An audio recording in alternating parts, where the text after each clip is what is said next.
The inland taipan snake. The inland taipan has enough venom in a single bite to kill 100 people, and it has never killed anyone in the wild. The model I pulled for today doesn't specify whether it's a coastal or inland taipan. The facts bounce back and forth between the two. Both have interesting things going for them. What I can tell you is that the inland taipan is probably the most toxic snake on the planet. It doesn't just bite once. When it decides to bite, it bites over and over. They believe that's an adaptation for making sure food doesn't get away from them. In the outback, food is rare, so when you find some, you make sure it dies. The venom itself is a threefold monstrosity.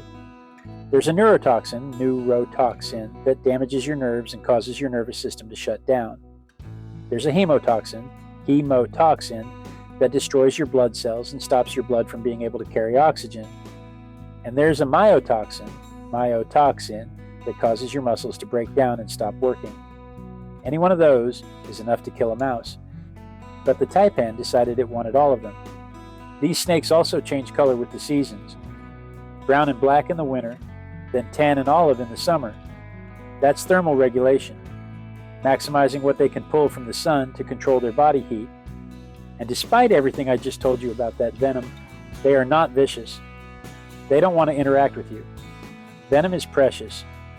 They can kill a human, but they can't eat one, so it's a waste. Their first move is always to escape. If that fails, they coil up and vibrate and bow up at you to scare you off. If that doesn't work, then they bite. But if you pretend you don't see this danger noodle and wander off, it will happily leave you alone. Now the coastal taipan is a different story, and that's where Kevin Budden comes in.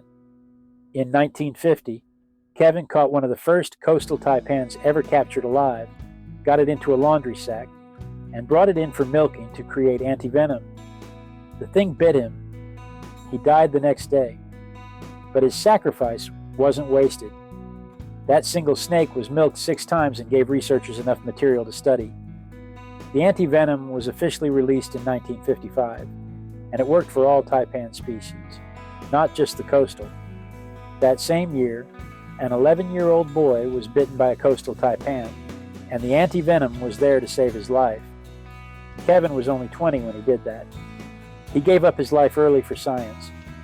Nobody has ever gotten a solid count of how many inland taipans exist, but they don't appear to be in trouble continent-wide. Their population is tied directly to the rat population, which is tied to rainfall.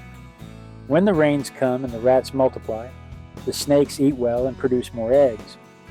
When the drought hits and the rats disappear, the snakes pull back. The problem is that roads and houses and diverted waterways start putting dents in the rat population. And when that happens, they start putting dents in the snake population. In Victoria, they're functionally extinct in the areas they used to occupy. That kind of pocket extinction breaks up the genetic flow around the continent. Over time, that leads to differentiation. More aggressive here, less there, pockets of different toxicity levels. It'd be interesting to see what that looks like in 1,000 years, if anybody's still keeping track.